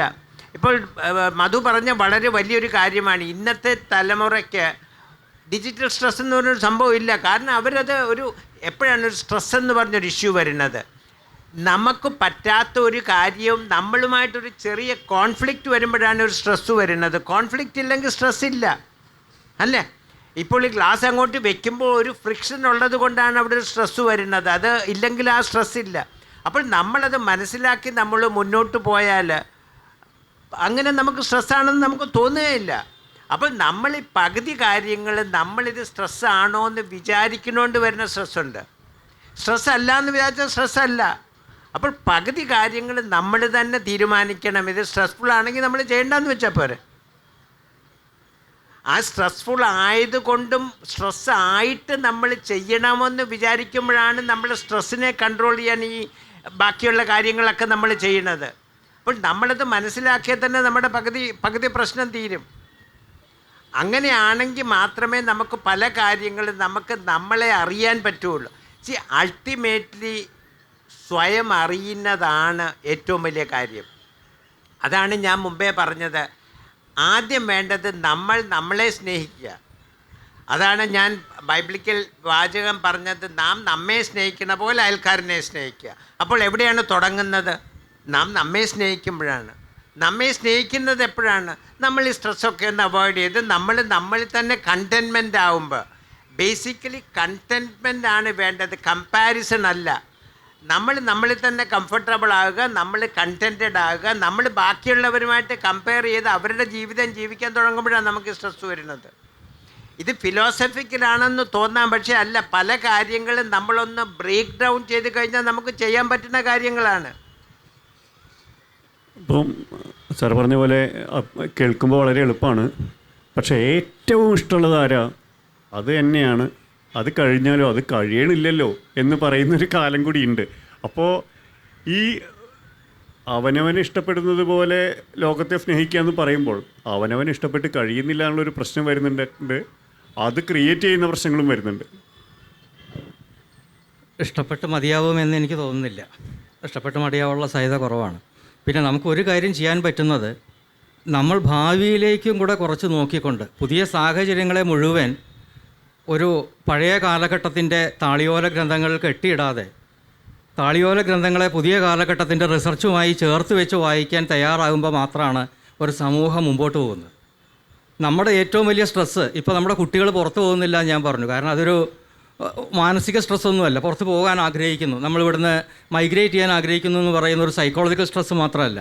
അതിൽ നമ്മുടെ ഓപ്പർച്യൂണിറ്റീസ്, സമൂഹവുമായി ബന്ധപ്പെട്ട ഈ പറഞ്ഞ സ്വപ്നങ്ങൾ, നമ്മൾ എവിടെ വരെ സ്വപ്നം കാണണം എന്നത് ഇന്ന് വിശാലമാണ്. യൂട്യൂബ് എടുത്താൽ സ്വപ്നങ്ങളുണ്ട്, ഇൻസ്റ്റാഗ്രാം എടുത്താൽ സ്വപ്നങ്ങളുണ്ട്, മോഡേൺ മീഡിയ മുഴുവൻ നമുക്ക് തരുന്ന സ്വപ്നങ്ങളുണ്ട്.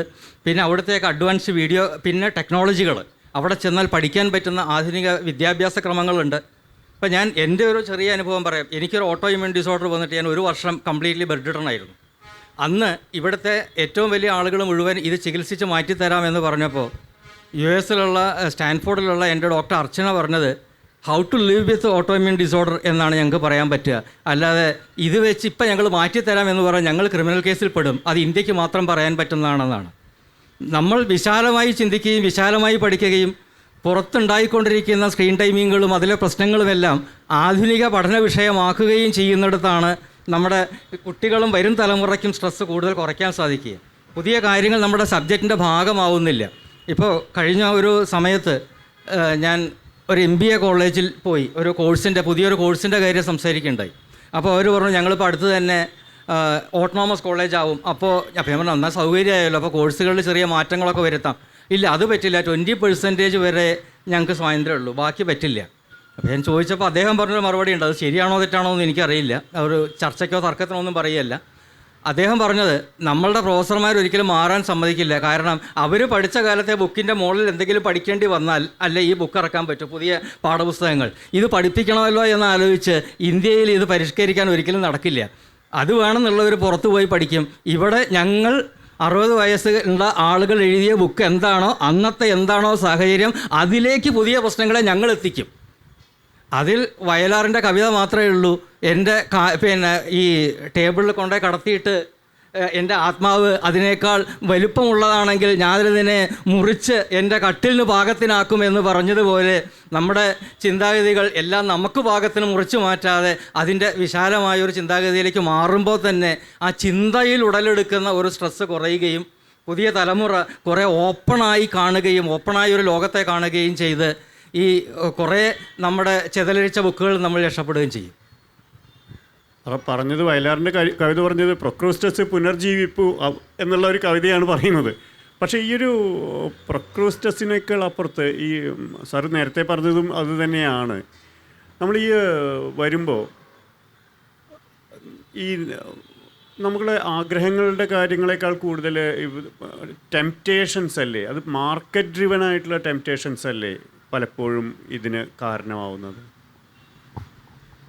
മാർക്കറ്റ് ഡ്രിവൺ ടെംപ്റ്റേഷൻസ് ആവാം, പക്ഷെ മാർക്കറ്റ് ഡ്രിവൺ ടെംപ്റ്റേഷൻസ് ഒരു റിയാലിറ്റിയാണെന്ന് നമ്മൾ മനസ്സിലാക്കണം. ആ റിയാലിറ്റിയെ അക്സെപ്റ്റ് ചെയ്തേ പറ്റുള്ളൂ. ഇപ്പോൾ നമുക്കൊരു ആർക്കും ഹിമാലയത്തിൽ പോയി തപസ്സിരിക്കാനൊന്നും പറ്റൂല. മാർക്കറ്റിൽ നമ്മൾ ഇന്നത്തെ ലോകത്ത് ജീവിക്കുമ്പോൾ അത് റിയാലിറ്റിയാണ്. ആ ടെംപ്റ്റേഷൻസിനെ നമ്മളിത് മനസ്സിലാക്കി ആ ടെംപ്റ്റേഷൻസിൽ നമുക്ക് വേണ്ട ടെംപ്റ്റേഷൻസ് നമുക്ക് ഉൾക്കൊണ്ട് വേണ്ടാത്ത ടെംപ്റ്റേഷൻസ് മാറ്റിവെക്കാം. ഇപ്പോൾ ഇറങ്ങി നടന്നു കഴിഞ്ഞാൽ 10 ബാറുണ്ടെന്ന് എല്ലാ ബാറിലും കയറണമെന്ന് നിർബന്ധമൊന്നുമില്ല. അപ്പോൾ ആ ടെംപ്റ്റേഷൻസിനെ നമ്മൾ ഉൾക്കൊണ്ടിട്ട് എവിടെ പോകണം എവിടെ പോകണ്ടെന്ന് നമ്മൾ ഡിസൈഡ് ചെയ്താൽ മതി. അതിലാണ് ആ വിവേചനാബോധം വരുന്നത്. നമ്മൾ തന്നെ നമുക്ക് തീരുമാനിക്കണം, നമുക്ക് വേണോ വേണ്ടയോ എന്ന് നമ്മൾ തീരുമാനിക്കണം. ഇപ്പോൾ മുമ്പേ പറഞ്ഞ മാതിരി ഇപ്പോൾ കട്ടിലിൻ്റെ കാല് മുറിക്കണമെങ്കിൽ കാല് മുറിക്കണം. അതിൽ കൂടുതൽ നമ്മൾ ആലോചിക്കേണ്ട, കാല് മുറിക്കാത്ത കട്ടിൽ ഞാൻ എങ്ങനെ കയറുമെന്ന് സ്ട്രെസ് അടിച്ചിട്ട് കാര്യമൊന്നുമില്ല അല്ലേ. നമ്മൾ പ്രാക്ടിക്കലായിട്ട് ആലോചിച്ച് കഴിഞ്ഞാൽ നമുക്ക് ഈ പല പ്രശ്നങ്ങളും നമ്മൾ ഒഴിവാക്കാൻ പറ്റും. നമ്മൾ ഈ ബേസിക്കലി ഏറ്റവും വലിയ സ്ട്രെസ് വരുന്നത് എന്താണെന്നറിയാം, നമ്മളെ എങ്ങനെ സമൂഹം കാണുന്നു എന്ന് നമുക്കുള്ളൊരു വിചാരത്തിൻ്റെ പുറത്താണ് പകുതി സ്ട്രെസ് വരുന്നത്. സമൂഹത്തിന് വേറെ ജോലിയുണ്ട്, സമൂഹത്തിന് നമ്മളെ ഇങ്ങനെ നോക്കുക എന്നുള്ളതല്ല കാര്യം. പക്ഷെ നമ്മുടെ ഏറ്റവും വലിയ ചലഞ്ചെന്ന് പറയുന്നത് നമ്മൾ വിചാരിക്കുക സമൂഹം എന്നെ എങ്ങനെ കാണുന്നു, ഞാനിങ്ങനെ പോയി കഴിഞ്ഞാൽ സമൂഹം എന്തു പറയും എന്ന് പറഞ്ഞ് ഞാൻ പറയുന്നത് സമൂഹത്തിനെ തീരെ തിരസ്കരിക്കണമെന്നല്ല ഞാൻ പറയുന്നത്. സമൂഹത്തിനൊക്കെ ഞാനാണെന്നും ഞാൻ ജീവിക്കുന്നത് എനിക്ക് വേണ്ടിയാണെന്നും അതിൽ കുറച്ച് സമൂഹമുണ്ട്. സമൂഹത്തിൽ നിന്ന് ടോട്ടലി മാറി ആർക്കും ജീവിക്കാൻ പറ്റില്ല. നമ്മളൊക്കെ ഇപ്പോൾ പറഞ്ഞ പോലെ man is A social animal, നമുക്ക് അങ്ങനെ പറ്റില്ല. പക്ഷേ നമ്മുടെ കുറേയൊക്കെ കാര്യങ്ങൾ നമ്മൾ നമുക്ക് വേണ്ടിയാണ് ജീവിക്കണമെന്ന് മനസ്സിലാക്കി കഴിഞ്ഞാൽ പകുതി സ്ട്രെസ് തീരൂല്ലേ? അനാവശ്യമായിട്ടുള്ള ആശങ്കയൊന്നും വേണ്ട. അനാവശ്യമായിട്ട് ആശങ്കയൊന്നും ആവശ്യമില്ല. കാരണം അതാണ് ഞാൻ പറഞ്ഞത്. ഇപ്പോൾ ഞാൻ എങ്ങനെ സംസാരിക്കണമെന്ന് ഞാൻ തീരുമാനിച്ചു കഴിഞ്ഞാൽ പ്രശ്നം തീർന്നു. വേണ്ടവർ കേൾക്കുക. അതൊക്കെ ഒരു ലിമിറ്റ് ആകുമ്പോൾ നമ്മൾ ആ രീതിയിൽ നമ്മൾ വിട്ടാലേ പറ്റുള്ളൂ. എല്ലാവരെയും സമാധാനിപ്പിച്ചിട്ട് എല്ലാവരെയും കോൺഫിഡൻസിലെടുത്ത് ഒരു ജോലിയും ചെയ്യാൻ പറ്റില്ല, നമുക്കൊന്നും ചെയ്യാൻ പറ്റില്ല. കുറേയൊക്കെ നമുക്ക് ശരിയെന്ന് പറയുന്നത് നമ്മൾ ചെയ്യുമ്പോൾ അത് ചിലപ്പോൾ വേറൊരാൾക്ക് ശരിയാവണമെന്നുമില്ല. അൾട്ടിമേറ്റ്ലി നമ്മൾ കിടന്നുറങ്ങുമ്പോൾ നമുക്ക് ഉത്തരം പറയേണ്ടത് നമ്മളോടാണ് അല്ലേ. നമുക്ക് നമ്മളോട് ഉത്തരം പറയേണ്ട ഒരു സിറ്റുവേഷനിൽ നമ്മൾ ശരിയാണെന്ന് നമുക്കൊരു ബോധ്യമുണ്ടെങ്കിൽ നമുക്ക് സ്വസ്ഥമായി, നമുക്ക് സമാധാനമായി. അങ്ങനെ ഒരു സമാധാന സിറ്റുവേഷനിൽ എത്തിക്കഴിഞ്ഞാൽ നമ്മൾ വേറെ ആർക്കും ഒരു ഉപദ്രവമില്ല, നമുക്ക് നമ്മളുടെ അടുത്ത് സ്വസ്ഥവും ഇങ്ങനെ എല്ലാവരും ഒരു ലാർജർ സൊസൈറ്റിയിലായിക്കഴിഞ്ഞാൽ ലോകത്ത് മുഴുവൻ സ്വസ്ഥവും സമാധാനമായി. ഇത് പറയാൻ എളുപ്പമാണ്, പക്ഷെ പ്രാക്ടിക്കലി ആലോചിച്ച് കഴിഞ്ഞു കഴിഞ്ഞാൽ നമ്മൾ ബാക്കിയുള്ളവർക്ക് വേണ്ടി ജീവിക്കണം നിർത്തിക്കഴിഞ്ഞാൽ തന്നെ പകുതി സ്ട്രെസ്സ് കഴിയും. ഹരിച്ച് പക്ഷേ അതിൻ്റെ ഒപ്പം കുറേ സ്ട്രെസ്സിന് മറ്റേ മെഡിസിൻസൊക്കെ സജസ്റ്റ് ചെയ്തിരുന്നില്ലേ? ഞാൻ മെഡിസിൻ ഒഴിവാക്കാനുള്ള ശ്രമത്തിലുണ്ടായ കാര്യങ്ങളാണത്. മെഡിസിന് വേണ്ടി ചെയ്തതല്ല, മെഡിസിൻ ഒഴിവാക്കാൻ വേണ്ടി ശ്രമിച്ചതാണ്. കാരണം ആങ്സൈറ്റി നമ്മൾ ഒഴിവാക്കി കഴിഞ്ഞാൽ ഇലോൺ മസ്കിൻ്റെ പരീക്ഷണം പോലെയാവും. ആങ്സൈറ്റിക്ക് ആവശ്യമായ ഹോർമോൺ അവിടുന്ന് മാറ്റി വെച്ച് കഴിഞ്ഞാൽ ആ പൂച്ചയുടെ മുമ്പിൽ അദ്ദേഹം എലിയുടെ ശരീരത്തിലാണത് പരീക്ഷിച്ചത്. അപ്പോൾ എലി പോയിട്ട് പൂച്ചയുടെ മുമ്പിൽ നിന്നിട്ട് എന്താ കുഴപ്പം എന്ന മട്ടിലാണ് നിന്നത്. കാരണം നമുക്കൊരു ബേസ് ആങ്സൈറ്റി മസ്റ്റാണ്. നമുക്ക് ഓടി രക്ഷപ്പെടണം തോന്നണമെങ്കിലും നമുക്കുള്ളിൽ അത് ഉണ്ടാവണം. എനിക്കത് ഓടി രക്ഷപ്പെടാനുള്ളൊരു ഫീലുണ്ട്. അതേമാതിരി ഒരു കാര്യം ഞാൻ പഠിച്ചെടുത്ത് ഞാനത് വിജയിക്കുമെന്ന ഫീല് വരണമെങ്കിൽ എനിക്കതിനാവശ്യമായ സ്ട്രെസ്സ് ഹാൻഡിൽ ചെയ്യാൻ സാധിക്കണം. ഇപ്പോൾ ഒരു സിറ്റുവേഷൻ പ്ലസ് റെസ്പോൺസ് ഈക്വൽ ആണ് ഔട്ട്റീച്ച്.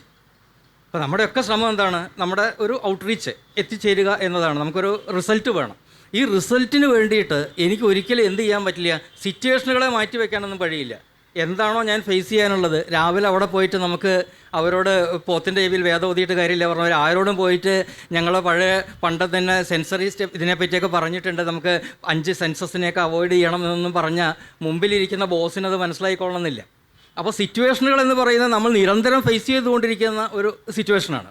ഇതിനോട് നമ്മളുടെ പ്രതികരണം എങ്ങനെ ആവണം എന്ന് തീരുമാനിക്കുന്നിടത്താണ് നമ്മുടെ സ്ട്രെസ്സ് കുറയുന്നത്. അപ്പോൾ ഞാൻ ആലോചിച്ച് ഇത് ഏറ്റവും കൂടുതൽ കാണുന്നത് കോർപ്പറേറ്റ്സിലൊക്കെ പോകുമ്പോൾ കാണുന്ന വിഷയം, അവിടെ ന്യൂറോ ടാബോ അല്ലെങ്കിൽ സ്ട്രെസ് റിലീഫ് ടാബോ എടുത്തു കഴിഞ്ഞാൽ ഇവർ ഉറക്കം തൂങ്ങിയിരിക്കുന്നതാണ്.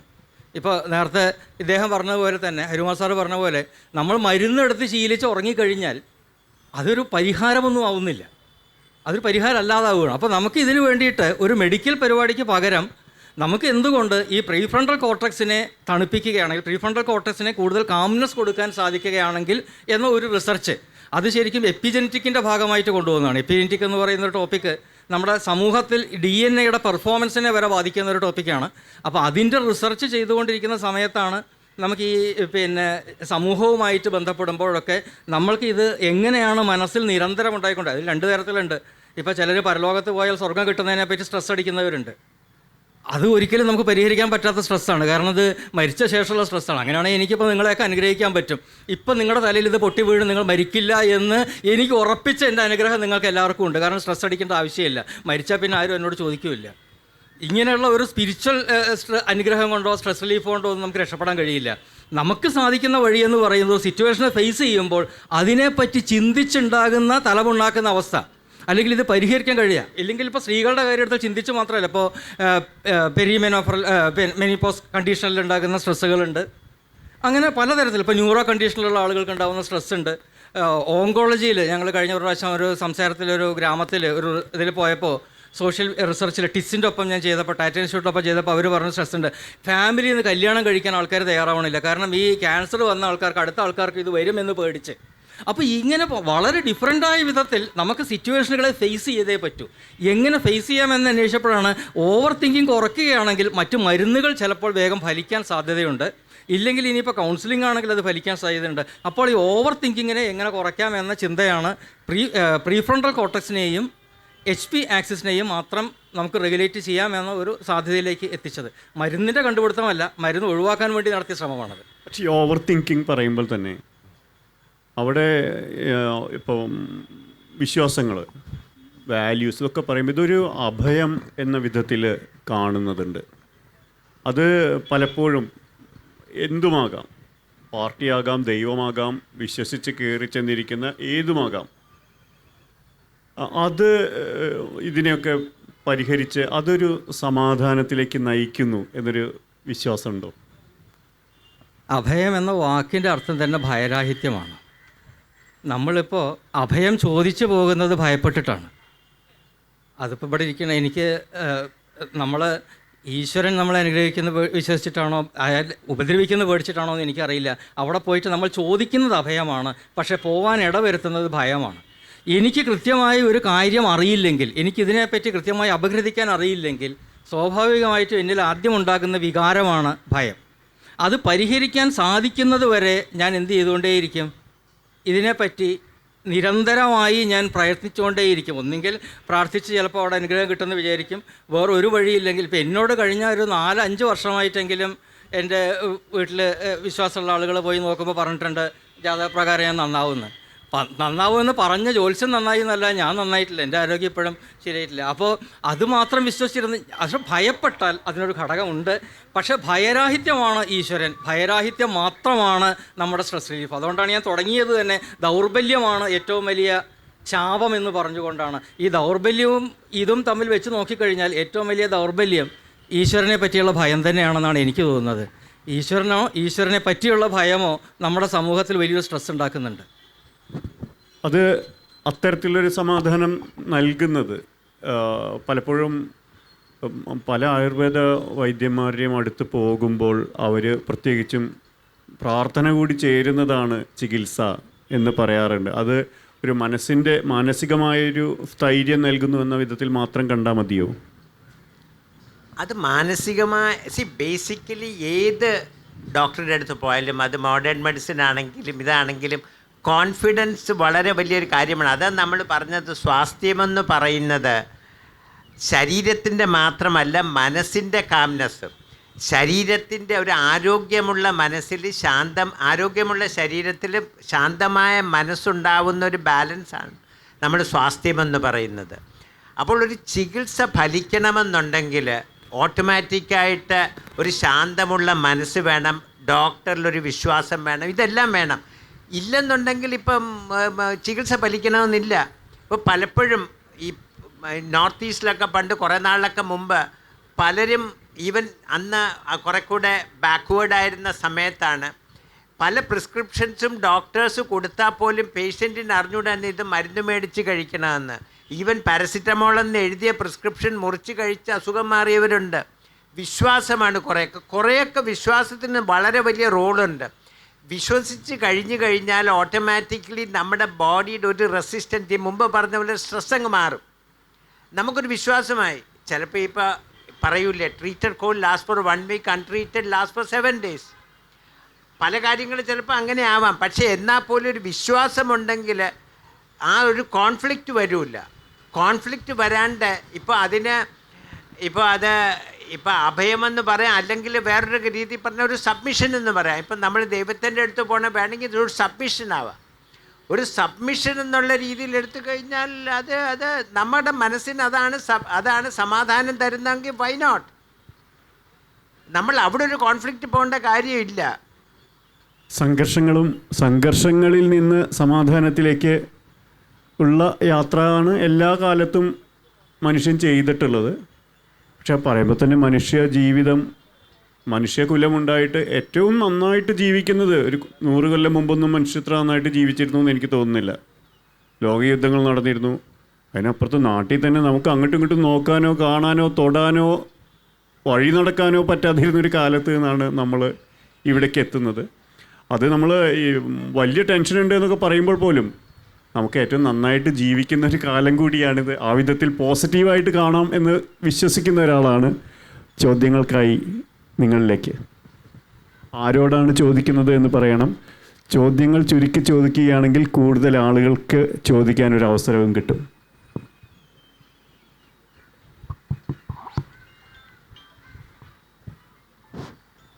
ഈ ആധുനിക ലോകത്ത്, സർ പേര് പറഞ്ഞ്. എൻ്റെ പേര് ഗംഗാധരൻ. ഈ ആധുനിക ലോകത്ത് പരസ്യങ്ങൾ യുവതലമുറയെ എന്തുമാത്രം സ്ട്രെസ്സിൽപ്പെടുത്തുന്നുണ്ട്. പരസ്യങ്ങളും യുവതലമുറയും നമ്മളൊക്കെ ഏതാണ്ട് രക്ഷപ്പെട്ട് നിൽക്കുകയാണ്.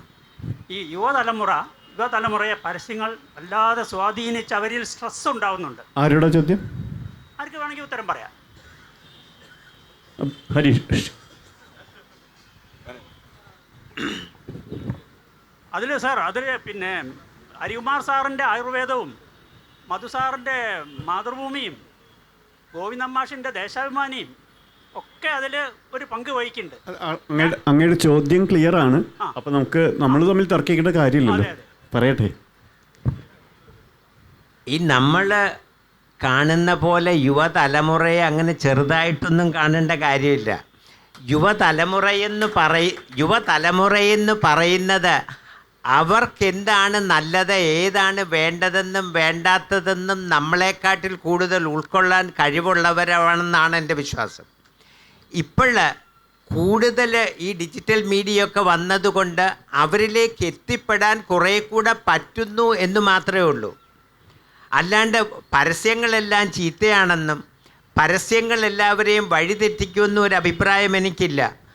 ഇന്നിപ്പോൾ എല്ലാവരും നമ്മളൊക്കെ ജനിച്ചു വളർന്ന ആ കാലഘട്ടത്തിനെക്കാട്ടിൽ കുറേ കൂടി ഇൻഫർമേഷൻ അവൈലബിളാണ്, കുറേ കൂടി ആക്സസ് ടു ഇൻഫർമേഷൻ ഉണ്ട്.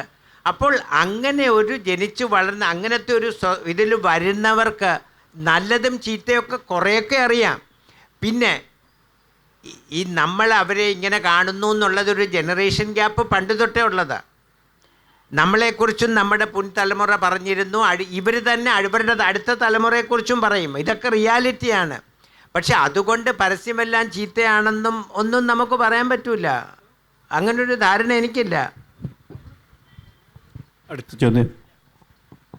ഉദ്ദേശിച്ചില്ല. ഈ പ്രോഫിറ്റ് മോട്ടീവായിട്ട് എല്ലാ സ്ഥാപനങ്ങളും പ്രോഫിറ്റ് മോട്ടീവായതുകൊണ്ട് അതിന് ഈ യുവതലമുറ അറിയാതെ പെട്ടുപോകുന്നുണ്ട്.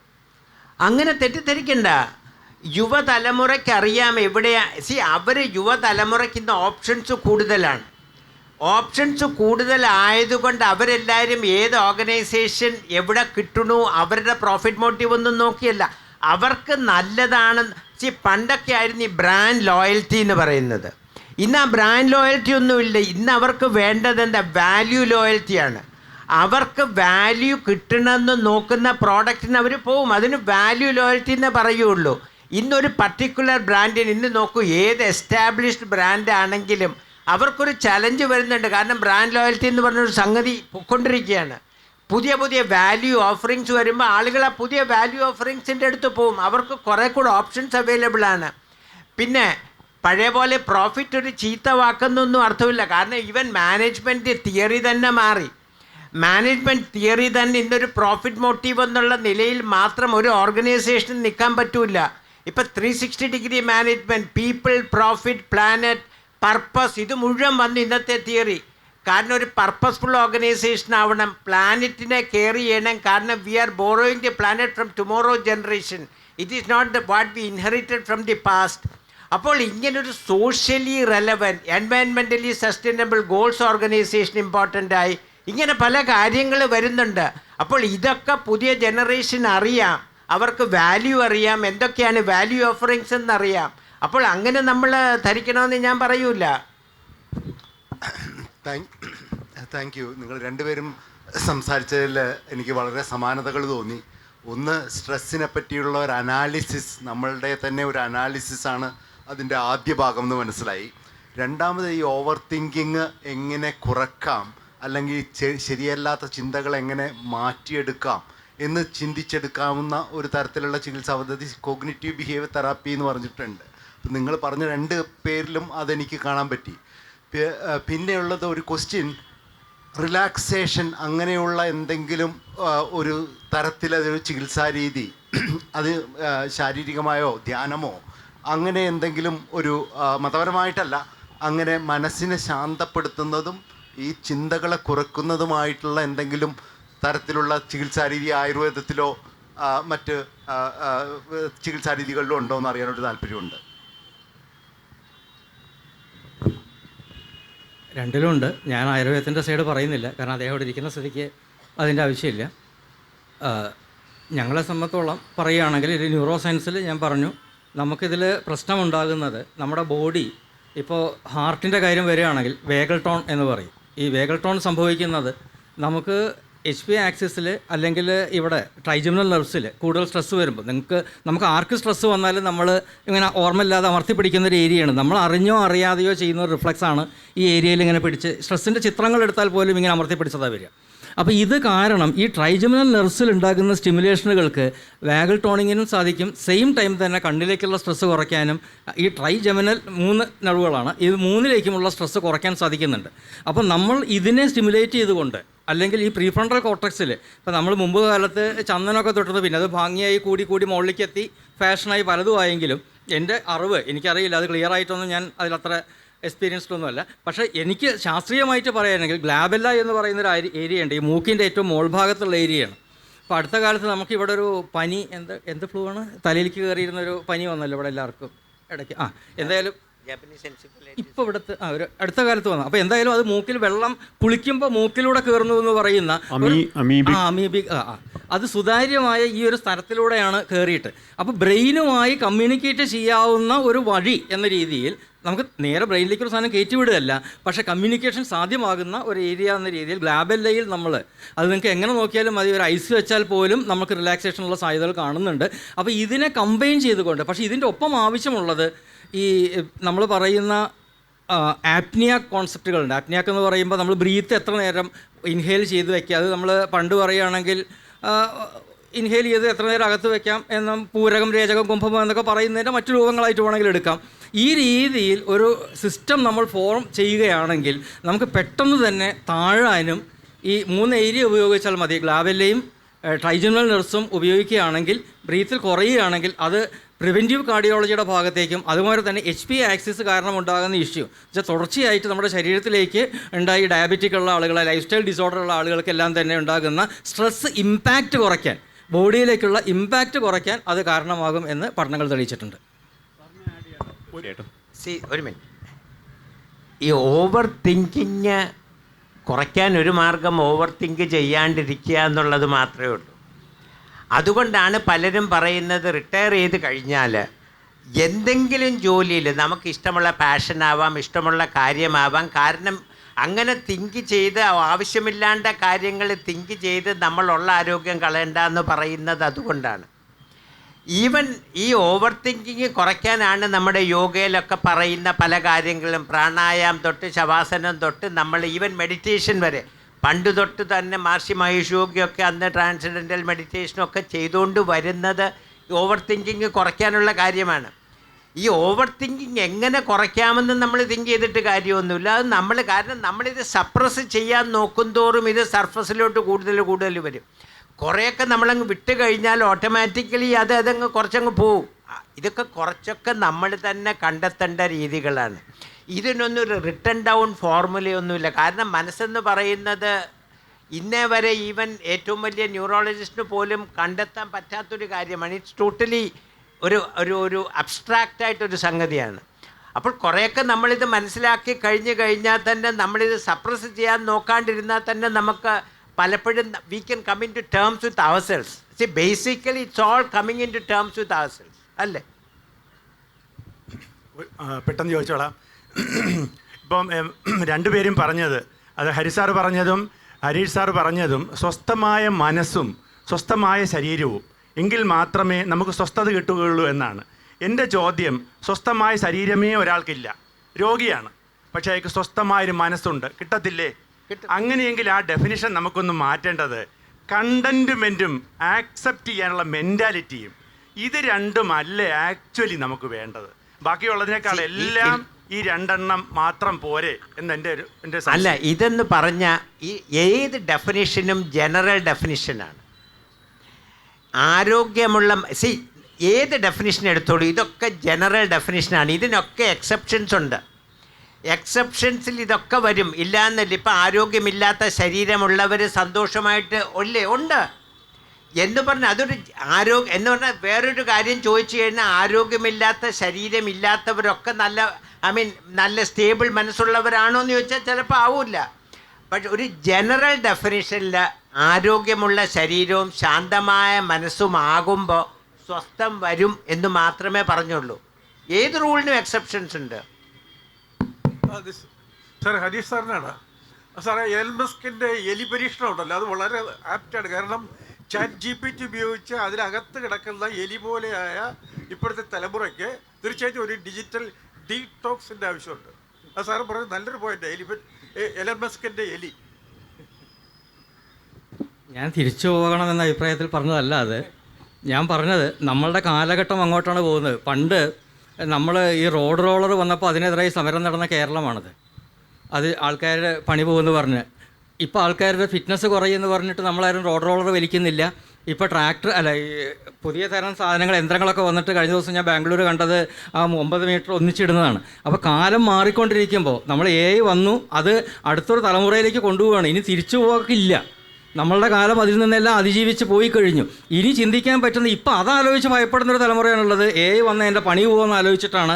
മുമ്പ് വ്യാജ സീഡി നിരോധിച്ചപ്പോൾ എറണാകുളത്ത് സമരം നടന്ന ദിവസം ഞാൻ ബ്ലോക്കിൽ പെട്ട് കിടന്ന ആളാണ്. വ്യാജ സീഡി നിരോധിച്ചാൽ ഞങ്ങളെ പണി പോകുമെന്ന് പറഞ്ഞ് സമരം ചെയ്തവരുണ്ട്. ഇപ്പോഴും ഊബർ വന്നാൽ പണി പോകുമെന്ന് പറഞ്ഞ് സമരം ചെയ്യുന്നവരുണ്ട്. നമ്മളൊക്കെ തന്നെ സമര കാലഘട്ടങ്ങളിലാണ് എന്നാണ് എനിക്ക് തോന്നുന്നത്. കാരണം സ്വാതന്ത്ര്യ സമരം മുതൽ നമ്മുടെ ശീലം നമ്മൾക്ക് തന്നെ തിരിച്ച് കല്ലെറിഞ്ഞിട്ടുള്ള ശീലമുള്ള ഒരു തലമുറയാണ് നമ്മൾ. സ്വയം കല്ലെറിഞ്ഞും സ്വയം നശിപ്പിച്ചും സ്വാതന്ത്ര്യം നേടിയപ്പോൾ തന്നെ നമുക്ക് സമാധാനം പോയി എന്ന് വിശ്വസിക്കുന്ന ഒരാളാണ്. അതുകൊണ്ട് ഇനി വരുന്ന കാലഘട്ടത്തിൽ നമുക്ക് ചിലതിനോടൊക്കെ യുദ്ധം ചെയ്തേ പറ്റൂ എന്ന് ഞാൻ വിശ്വസിക്കുന്നു. സമാധാനം യുദ്ധത്തിൻ്റെ ഒടുവിൽ മാത്രം കിട്ടുന്നതാണ്. ഇപ്പോൾ എല്ലാവരും സമാധാനം ഇല്ലാതെ ഇരിക്കുമ്പോഴാണ് ഒരു സമാധാനത്തിന് വേണ്ടിയുള്ള യുദ്ധം നടക്കുക തോന്നുന്നു. പുതിയൊരു യുദ്ധമുഖമാണ് തുറന്നിരിക്കുന്നത്.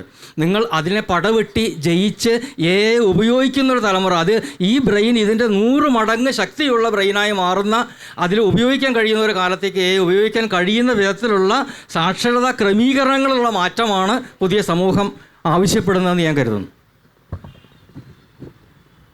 ഒരു ചോദ്യം, അതായത് ഇപ്പോൾ സാറ് പറഞ്ഞ പോലെ ആക്സസ് ടു ഇൻഫർമേഷൻ, ഇതെല്ലാം അംഗീകരിച്ചുകൊണ്ട് തന്നെ ഏറ്റവും എംപത്തറ്റിക് ആയിട്ടുള്ള, ഏറ്റവും ഇന്നോവേറ്റീവ് ആയിട്ടുള്ള, ഏറ്റവും ക്രിയേറ്റീവ് ആയിട്ടുള്ള ഒരു തലമുറയാണ് നമ്മുടെ ജെൻസി. അവരോടുള്ള എല്ലാ ബഹുമാനം ഉള്ളപ്പോൾ തന്നെ ഒരൊറ്റ പ്രശ്നം എന്താണെന്ന് വെച്ചാൽ, ഇപ്പോൾ കഴിഞ്ഞ ഒരു മാസം തന്നെ എൻ്റെ കൂടെ ജോലി ചെയ്യുന്ന പുതിയ കുട്ടികളിൽ 3 പേർക്കാണ് പാനിക് അറ്റാക്ക് ഉണ്ടായത്. ഞാൻ പറഞ്ഞു വരുന്നത് ഇമോഷണൽ ഇക്വിലിബ്രിയം എന്ന് പറയുന്ന ഒരു അവസ്ഥ അവരിൽ വളരെ ഫ്രജൈലാണ്. കുട്ടികളെന്ന് ഞാൻ വിളിക്കാൻ കാരണം നാച്ചുറലി അത് വന്നു പോകുന്നൊരു വാക്കാണ്, അല്ലാതെ അവരെ കുറച്ച് കാണുന്നല്ല. കുട്ടികളെന്ന് പറഞ്ഞാൽ കുറച്ച് കാണുന്നല്ല. ഇതുണ്ടാക്കുന്ന ഒരു ഇഷ്യൂ അവരുടെ മാത്രം സ്വസ്ഥതയും സമാധാനവും മാത്രമല്ല, അവരുടെ ജോലിയിടങ്ങളിലെ പ്രശ്നങ്ങളെയും മാത്രമല്ല അവർ കുടുംബത്തിലെയും സമൂഹത്തൊട്ടാകെ ബാധിക്കുന്നുണ്ട്. ഈ ഒരു സിറ്റുവേഷനെ നമുക്ക് എങ്ങനെയാണ് ഹാൻഡിൽ ചെയ്യാൻ പറ്റുക? ഇതിൻ്റെ ബേസിക് ഇഷ്യൂ എന്താണെന്നറിയോ?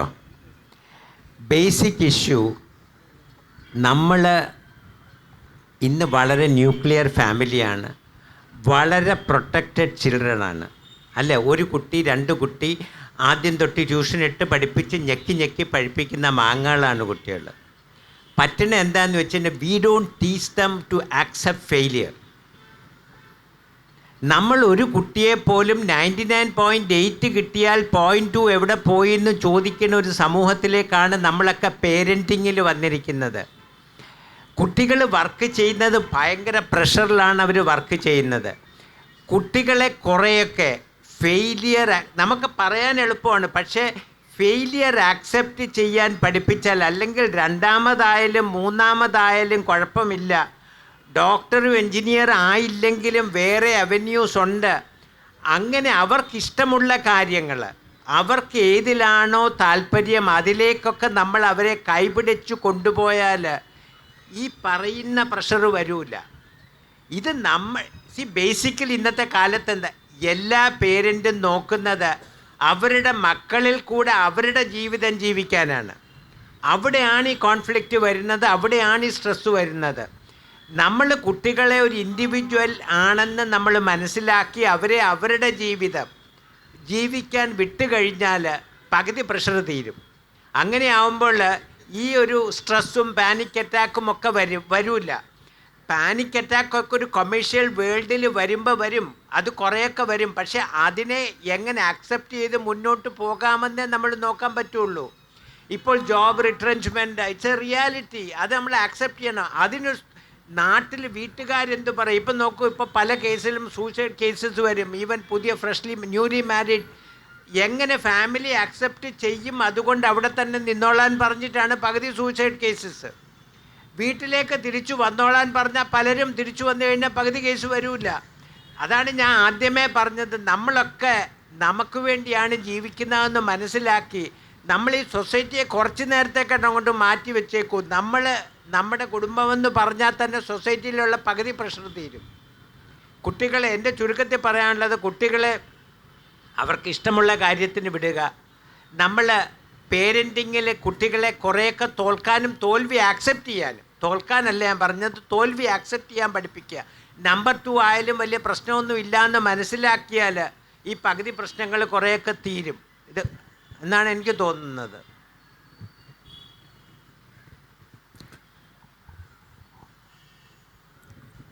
എല്ലാ കാലത്തും എല്ലാ സമൂഹവും ഈ വിഷയങ്ങൾ അഡ്രസ്സ് ചെയ്തിട്ടുണ്ട്. അപരിചിതത്വവും അതിപരിചിതത്വവും എക്കാലത്തും ആശങ്കകൾ തന്നിട്ടുമുണ്ട്. അതിപരിചിതത്വം ഉണ്ടാക്കുന്നത് എന്നെപ്പോലെ എൻ്റെ പിന്നാലെ വരുന്നവർ പെരുമാറുമോ? അത് പറയുമ്പോൾ ഈ എന്നെപ്പോലെ എന്ന് വിചാരിക്കുന്ന ഞാൻ വിജയമായിരുന്നില്ല എന്ന് തിരിച്ചറിഞ്ഞാൽ വലിയൊരളവ് ആ പ്രശ്നം പരിഹരിക്കാവുന്നതേ ഉള്ളൂ. പക്ഷേ എനിക്ക് പിന്നാലെ വരുന്നവരുടെ ചെരുപ്പിൻ്റെ വാറഴിക്കാൻ എനിക്ക് യോഗ്യതയില്ല എന്ന് നമ്മൾ ഓരോരുത്തരും നിശ്ചയിക്കുന്ന നിമിഷത്തിൽ, അങ്ങനെ നിശ്ചയിച്ചുകൊണ്ട് തന്നെയാണ് എല്ലാ സമൂഹങ്ങളും മുന്നോട്ട് പോയിട്ടുള്ളത്. നേരത്തെ പറഞ്ഞതുപോലെ തന്നെ നമ്മുടെ സമൂഹവും ഒരുപാട് മുന്നോട്ട് പോകുന്ന സമൂഹം തന്നെയാണ്. നമുക്കൊക്കെ ഇപ്പം ഇങ്ങനെ ഒന്നിച്ചിരിക്കാൻ കഴിയുന്ന വിധത്തിലുള്ളൊരു സമൂഹമേ ആയിരുന്നില്ല ഇത് എന്ന ഒരു ബോധ്യത്തിൽ നിന്നുകൊണ്ട് നമ്മൾ പോകുമ്പോൾ തീർച്ചയായും ഇതടക്കമുള്ള പ്രശ്നങ്ങളെ, ഇനി വരാനിരിക്കുന്ന പ്രശ്നങ്ങളെ മറികടക്കാനും പരിഹരിക്കാനും കഴിവുറ്റൊരു സമൂഹം വരും എന്നുള്ള ഉറപ്പ് തന്നെയാണ് വ്യക്തിപരമായി എനിക്കുള്ളത്. അത് ആ വിധത്തിലുണ്ടാകുമെന്ന് തന്നെ ഞാൻ വിശ്വസിക്കുകയും ചെയ്യുന്നു. നന്ദി.